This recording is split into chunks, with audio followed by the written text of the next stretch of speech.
Hello, everybody, and welcome to the Stronger, Leaner, Lighter Show. I am so excited today to bring you my wonderful guest, Victoria Rose, who is just she calls herself a courageous introvert. We will see. I'm looking forward to getting into this one.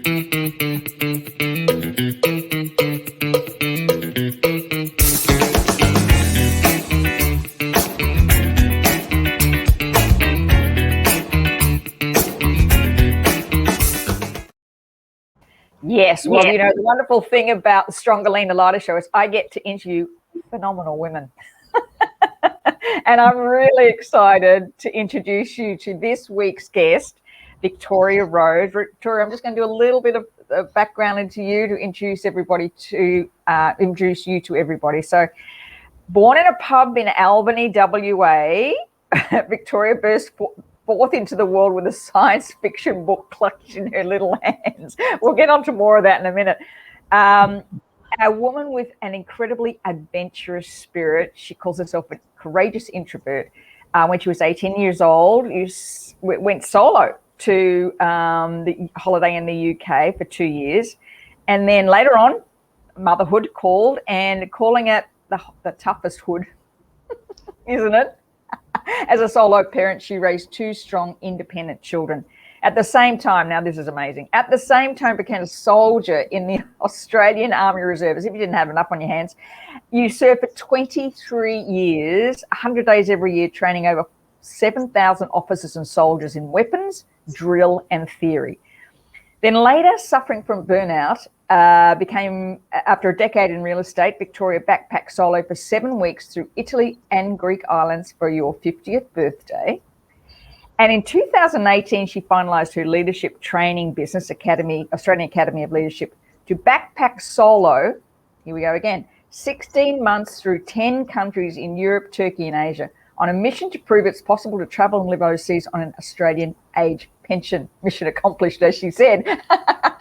Her love of science fiction, now science fact, I'm really interested to get into this, led her to the immense, exciting possibilities, entering the world of chatbots, aka automated messaging with personality. And even more important to Victoria is that any size business can benefit from adopting this leading edge technology. She now works with non-techie professionals to build an automated messaging strategy that wins this social media space. Victoria Rose, welcome to the Stronger, Leaner, Lighter Show. Oh, we're just frozen. Can you hear me, Victoria Rose? Hello. We are struggling with our internet today, so I'm wondering whether she is also struggling with her internet. If you can let me know, Victoria Rose, if you can hear me, get back onto me. We were without internet all night long, and many here on the Gold Coast were. Oh, she's back. There we go. The internet's playing up today, Victoria. It's playing up. We were without internet all last night. From about 7 o'clock last night, we had no internet at all. And gosh, what did you do? Hyperventilated.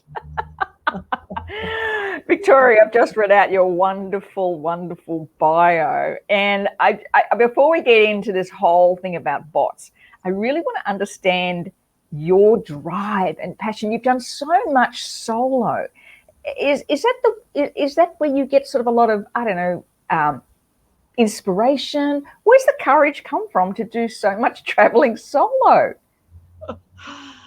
Well, it's a theme that I didn't even really pick up on for a long, long time. And the fact that I was born in a pub with my mother, obviously, and I, the only ones in her room, because she'd been banished down to Albany because she was out of wedlock in those days. Yeah. And she'd fallen down the stairs, and she'd worked at the pub, and she just thought that was the pain. So she went to her room, and there I am. So did she give birth on her own? Yeah.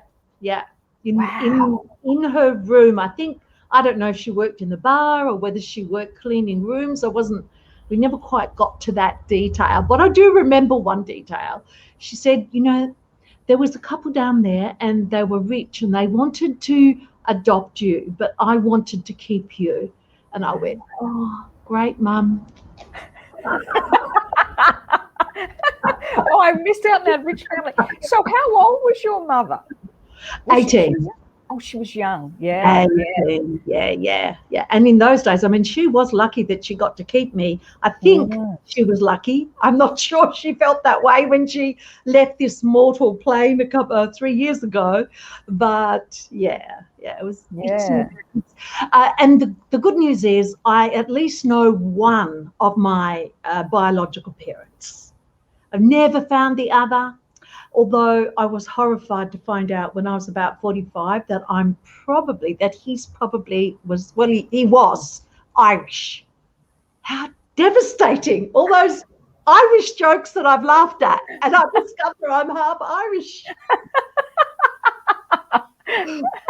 That's exactly. Well, I'm half Irish too, so yeah, I get it.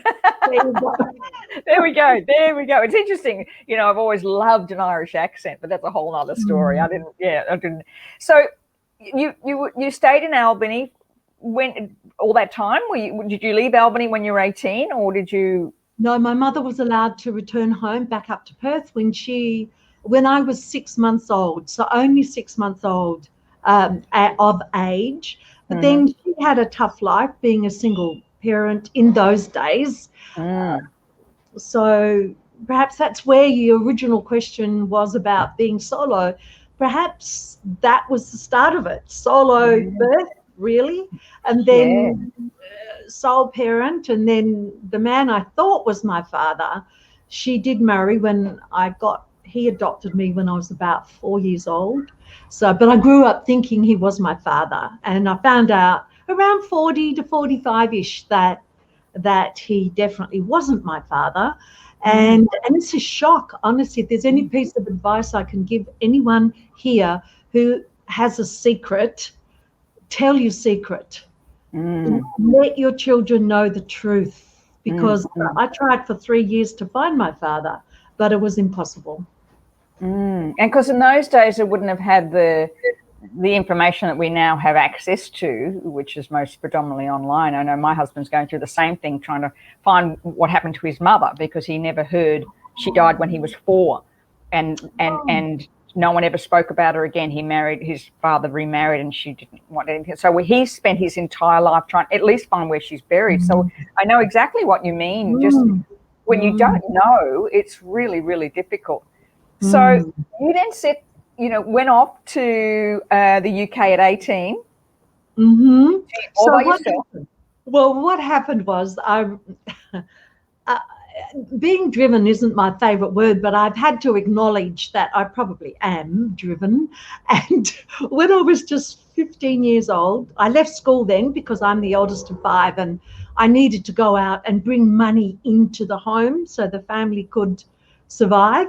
But I remember I was talking to my father, and I said, I was going to work, and I said, I'm going to save my money up to go to buy a car. And my father said these fateful words. He said, oh, you don't need to get a car. Imagine a dad saying this these days. He said, you've got a boyfriend who's got a car. You don't need your own car. And he said, so why don't you go? Because my dad, being a Cockney, not my biological father, but the man that I recognised as my father, and I still do. I mean, he was there for me. So he said, why don't you go and visit family? I've got family in London. And I went, okay. And they never dreamt that I would do it. To do it at that age, though, it took me 3 years. And there was one stage there where I was working 3 jobs to save the money to travel.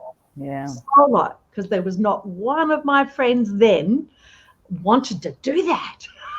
That's extraordinary. I did it. So did you go to Kangaroo Court and Earl's Court and all that place? Is that where you kind of went with all the Aussies, or did you? Well, here's the weird thing. I'm definitely a misfit. I'm definitely weird. So I didn't want to do that. Because all the other Aussies were there, even at 18 years old. Why would I go where all the Aussies are? Perhaps I should have, in hindsight, but I didn't. And I went down to Wales, of all places, and got a job there. And eventually, within, a year and a half, possibly a year, I went on my very first ever blind date with a Welshman, and he ended up coming back with me to Australia, and we married back in Australia. And he was a 25-pound pom. So of course he hated it because he had to stay for 2 years. And then we went back to the UK, and guess what? Didn't like the UK then, because he'd experienced life. Oh, it was terrible. So did you then come back from there? Eventually we came back. It took another 6 to 7 years. I have a photo of me. I had my daughter there. She's a dual nationality, and I think that's dual citizenship, it's called. And I have a photo of me breastfeeding her, eating a leg of a chicken thing with the other hand, crying as I'm watching cricket on television because the Aussies were over and the Ashes were on. And I'm not necessarily a huge cricket fan, but I was glued to the TV, and I was so homesick, just having this little girl. And dear, stories, huh? So you came back to Australia. When did you come back then? Oh, so that would have been 1969. I left when I was 18, away for 2 years, then got married here, and then went back. I think it was for, I didn't think of getting the dates, but we were back there. Took that long to get the money to come back. Probably came back when my little girl was 2 years old. So probably were away for 7 years. Yeah. And then came back, and it was an interesting experience back here. And then finally one day my sister said, I want to go and check out the Army Reserve. And she said, will you come with me? So I did. I ended up signing up. She didn't. Now that was my next question. So you were in the Army Reserve for 23 years. Yes. I mean, is that some type of record? That's a long time to be. It is a long time. And I did my 100 days. So many people thought I was a regular army person because I was rigid. I knew the rules, and I knew how to say things, and drill was my very favorite session to give. I loved to drill. I've done some amazing things. My core is an oxymoron, which is army intelligence. So as an intelligence officer, I've done some things that I actually can't talk about. But involved exercises with the police, with the Special Air Service Regiment, involved being hijacked, involved being a terrorist, all sorts of things. So, Gosh. Well, why raising children on? Were you children? Oh, obviously you're a single mum by this stage. Yes. Yes. Joining the military did not sit well with my then husband. So, and sadly, he placed me in a position, it's all his fault. He placed me in a position where if I decided not to go ahead with it, because he behaved in a really bad way, which I won't go into, he actually forced me to go ahead with it, because I got that if I didn't do it, then whatever I wanted to do in the future, all he had to do was treat me the way he was treating me, which was very bad, and I wouldn't do it. So, and I just got that. I wasn't very well formed at 29 years of age, because that's the age I was when I joined. And so I went ahead with it, but it was only about 8 months later when the good thing about doing that was it was the first time in almost a decade of marriage that I got away from the marriage. I had 2 children then, and my little boy was about a year old. and I saw what was happening, and I went, oh my gosh, I'm going to turn into a bitter, twisted old woman if I stay here. And it was tough to leave, but so solo. Again. But I'm going to leave this life solo. There's not going to be anyone in the coffin with me, so it's a solo journey. Well, yeah, there you go. So then did you moved into real estate at that point? Yes. Somewhere along the lines, and you did that for a decade. Yes, I loved real estate. I had the choice of real estate or insurance, and I probably would have made more quickly a lot more money with insurance. But here's how I looked at it. With insurance, it's dealing with fear. With real estate, it's dealing in hopes and dreams. That's an interesting analogy. Interesting analogy. I saw that straight away and I loved it. I loved looking after the vendors and helping them with designing, because in those days, there wasn't a lot of this getting in an organization to set your home up so that it presented well in those days. So the estate agent was the one that had a look at how the house presented, and I loved that part, so that creative part. Yeah, it was good. I loved it.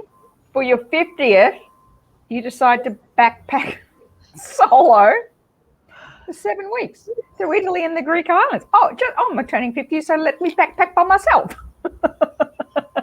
Is that what it was? That's amazing. Well, that's only chapter 1 of the travel, though, or chapter 2. Right. Well, here's the thing. All those who are in real estate know how you get burnt out. You have to have really strong barriers, and also that depends on who your agent is at the time, who your principal is. So I have a photo of me at the Singapore airport standing up against the fire extinguisher and needing it because I was burnt out. I looked so bad. But then 7 weeks backpacking solo. I love the freedom, Sally, to tackle what you said before. When you're with others, you don't just walk along and ignore them. You talk about something and you share your thoughts about this, which is good. I'm not saying that isn't good. You also miss a lot of stuff.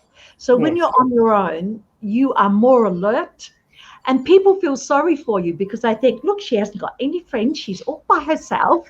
And so I had amazing adventures with very special people that went out of their way to look after me. And I'll just share one story. So I spent 3 months in Turkey. So I was away for 16 months, backpack solo through 10 countries. And I was, are we at that one, or am I? Oh no, sorry, I've jumped ahead. Wait a minute, hang on a minute, wait. So she did that first of all. You backpacked, but we'll jump to the next because you did it again.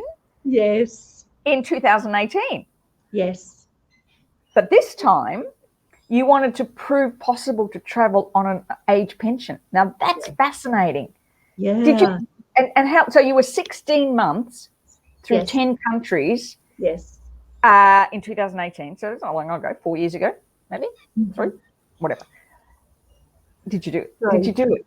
Obviously, you're back. Yes, absolutely, I'm back, and I did it, and I proved you can do it on an Australian age pension. For the first time in my life, I developed a habit to prove it, which I wish I'd started much earlier in my life, but I meticulously recorded every single bit of money that I spent. And so I did it. And the reason why I did it was, so when I was running my own leadership training business, I had a lot of women in the room, sometimes all men, sometimes a mixture. But I noticed that if the women were older, that it wasn't, they either didn't say a word, they let everyone else say stuff, or they were resentful because of many reasons why older women are resentful in the workplace, and they come up afterwards and share their stories. And it was like they were trapped. So that's just in the workplace. What about when they're now on a pension, and because of many reasons, they don't have the money that the Australian Bureau of Statistics put out the figure that women around 60, single women around 60, this was about 5 or 6 years ago, would be lucky to have on average $60,000 on super. That's all. That's right. What can you do with that? So and I saw so many women that were my age and older, and this was what was happening. The blinkers were closing in, the fear, the not wanting to go out, just sitting in watching TV. Now, of course, there's a lot of women that aren't like that, but there's a lot that are fear-fueled, and that was before COVID. Imagine what it's like now. So I True. And I do want to see the world. I am a traveller. So I thought, okay, I am going to do this now. And thank goodness I did, Sally, because the way things are going, I may never, ever leave Australian shores again.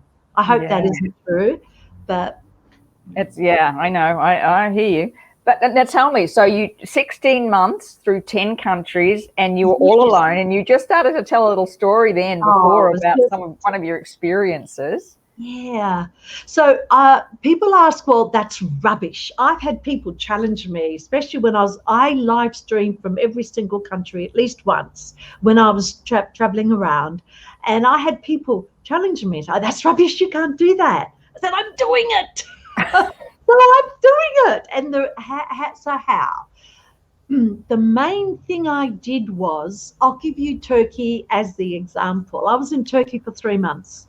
I spent my last 2 or was it 3 nights in Turkey in paid for accommodation. That was the first time in that whole 3 months that I actually paid for accommodation. Why? Because I did dog sitting, cat sitting, house sitting. I volunteered. I did a lot of stints with an organization called Workaway. And so here's the story. Here I am in Turkey. It's been 3 months and there are no trains in Turkey, and a lot of the buses were night buses. And so you'd be on this upright all night. And I was coming from Antalya to go all the way up to Istanbul to go and see the Sophia Hagia and the Blue Mosque and all of those amazing places. Turkey was incredible.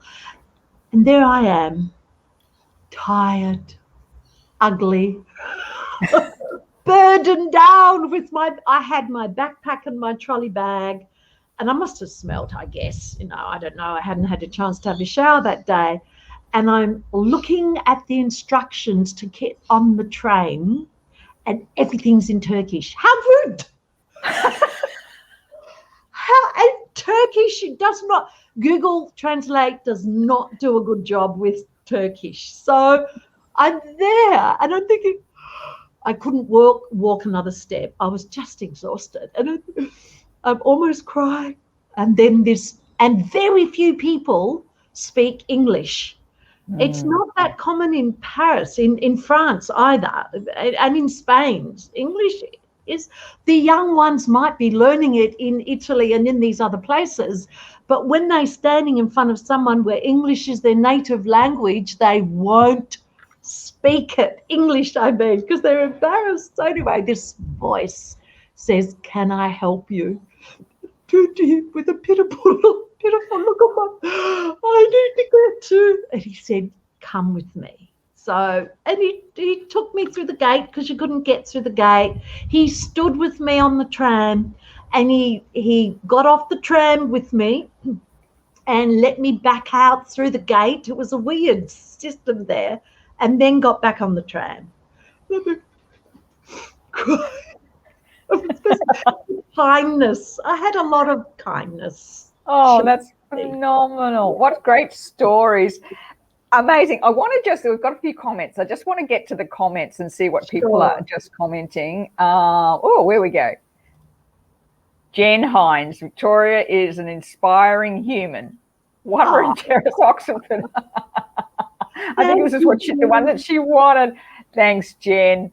Driven. Wow, what a surprise. Yeah.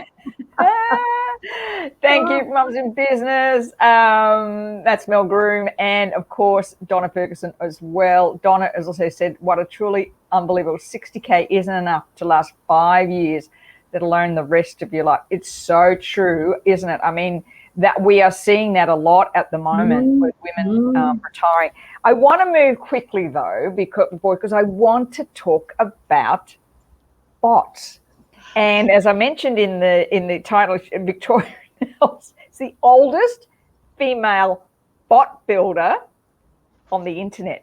Yes. How did you get involved in bots? Because I'm not techie, but I've been involved with social media a long time, and it's hard. Like, it's hard. So tell me that story. How did you do that?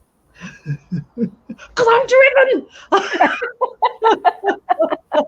Oh, and the first bot builder. Thank you, Jennifer Hines. Yeah. So here's the thing. As you mentioned earlier, Sally, I was born with a science fiction book in my hand. I've been so intrigued by all of those stories, and the stories that fascinated me the most were what would happen in the future on planet Earth, not necessarily on Mars and on the other places. And oh my gosh. And what's happening right now is a story I've read a number of times. And what's happening right now would have, because it's such a bad plot, so unbelievable, if you'd have written this story and presented it to a publisher, they would not have published it. I don't know what's going to believe that. So I don't know how many times I've said that. This is worse than a B grade movie. Go on, keep going. So I've always and noticing that what was science fiction, so much of it has become science fact. Yeah. And I wish, you've already asked me, when did I first hear about bots? I'm not sure. But one of my qualities is curiosity. So driven curiosity. And so I do look at a lot of things. And when I watch a YouTube video, I don't just watch the video. I look at the comments. And it's amazing what I've learned from the comments, tapping that link. Like when you're in Amazon, I always read the comment. And I think that's how I got the link to go and check this out. And as soon as I saw it, Sally, I went, this is me. I love this. For the first time in my life, I'm doing something that I don't want to train others in. So I've done courses on live streaming. I've developed treats around my book. And obviously train people to be leaders in the business, in the corporate world and in their businesses. But with being a chatbot builder, I don't want to train that. There's some really good people out there doing that. What I want to do with my agency is develop a way to really help big businesses, medium business, small. I'm looking more at small to medium to help those guys by building them a bot with personality. And I'm loving it. I can't tell you how much fun it is. So for those who don't know what a bot is, because I've got a few, for many of us over the age of 60, what the heck? So can you explain in layman's terms, what's a bot and what's the benefits of it? So in layman's terms, and I've really struggled with this myself, because once you know something, you then suffer from the curse of knowledge. So I'm taking a step back, and I've really only recently developed a way to describe it, which is I work with non-techie businesses to build automated messaging strategies to win their social media space. So that's on Facebook. What it is, and on.